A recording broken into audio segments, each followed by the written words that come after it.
Hello students, good morning all of you and welcome back our online class Science 6th standard. Students, today we are going to continue our 17th chapter, that is the importance of air. In previous video already we have discussed about that. What is that carbon dioxide, what is that smoke and what is the dust. Yes, but students, today we are going to discuss in this video that is the uses of air in our day-to-day life. We are depending upon the air. Without air, no living organisms can exist. Yes. So everybody, that means even the plants, also animals, they all are directly or indirectly, they are all are depending upon the air. Depending on the air. Yes. Because suppose you see oxygen, we are depending upon that. We are taking that breath. We are this is what is that? If you will take that, suppose today we are getting hot.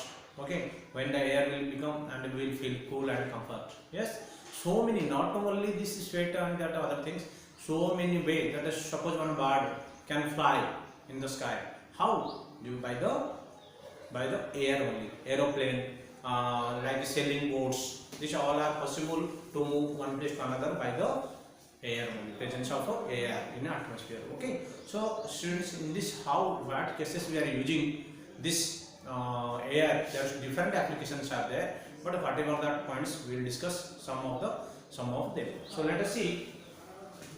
Air act as a medium of the communication. It is very important things. Suppose now whatever I am saying to you, it is just recording or it is in class time also, whatever we are talking, how we are hearing.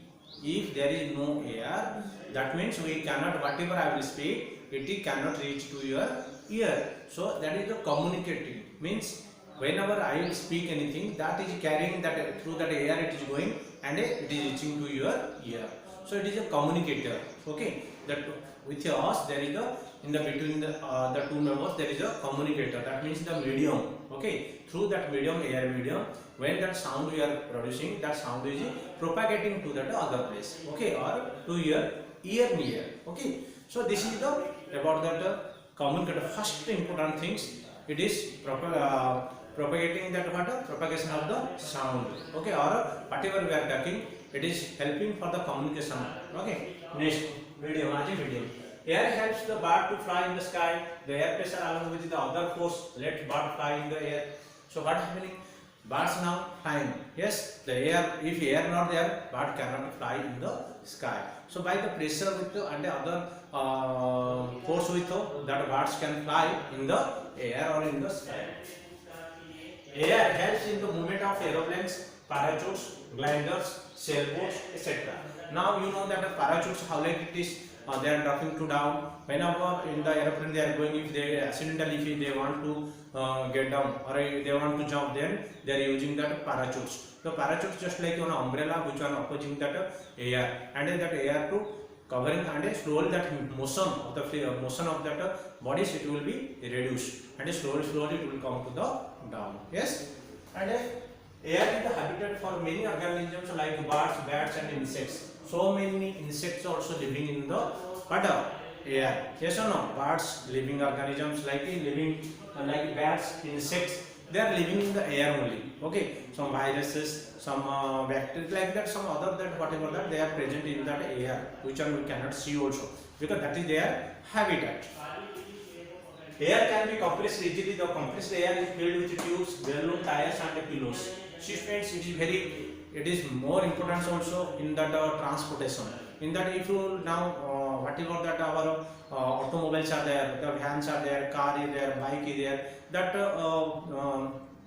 tires or the wheels or the tires is compressed with that with the air, that it is easily compressed. So what happens that whenever it will compress, that means we are using for that transport cases, means it easily can take that huge amount of weight and carry that. It is easy to transport. Yes, it is very easily we can movement from one place to another one place because their tire which we are giving that high pressure. Okay, so and balloons which we are keeping and tires and pillow also we are going inside air we are keeping and we are helping for that, we are keeping that in the inside the pillow also. Okay, next, air evaporates sweat during the summer and gives cooling effect to the body. air evaporates sweat during when the more sweat is there, where AC we are keeping or some stand fan or table fan you are using, and it is helping to us but giving that water pressure and air it is touching to our body, and by that way that whatever the sweat it came it will become the cool our body and we will get the comfort. We dry wet clothes out of from the moving air, evaporates water and dry the cloth faster. Even though also but if after taking the bath our dress clothes, so whenever we are washing we are keeping the outside or in the inside room. By that air whenever it will touch that, then it will become dry also. Okay. The brake system of automobiles and trains are the presence of air. You know that very well, friends. The automobiles brakes. Okay, it is due to that air pressure with that engine oil to that it will that oil which is there inside of brake oil is there. That whenever we press that, then in that sometimes what is that, you know, those are some automobiles that also air with also it will be pressure is there. Okay, air with it will block that it will give that brakes. Okay, train also same like it, pressure with it will stop. Okay, air helps the seed dispersal and the pollination of the flowers. You know that, friends. In the 5th standard also you have studied that dispersal. This is one of the also air. Through that air, that one place to another one place, the seeds will dispersal. Okay, and the pollination also same like that, friends. Whenever the heavy breeze, heavy winds it will flow, then what will happen? That pollination it will go one place to another one flower. It will. Separation of the grains from the husk, and it is done by using the air movement. Separation of the grains from the husk. Husk, do you know that it is mixing and small paddy parts are there. It is mixing with that crops. So what we are doing, we want to remove that husk from that grain. So what we are doing, by the moving air it will keep from the, then husk will go because it is lighter than the crops. So all husk will go detached from that grains. So easily we can separate that grains from the husk. Okay, by the moving wind or moving air. Okay, these are about so many, not only this I have written that some only few of them applications or uses of the air, but more are there which we are using in our day-to-day life, and you can write also notes and the separate also you can add that some uses also. Thank you all students, it has completed your importance of air, and we will discuss about that exercise part, and I will give, and you have to complete and you should read properly. Thank you all of you.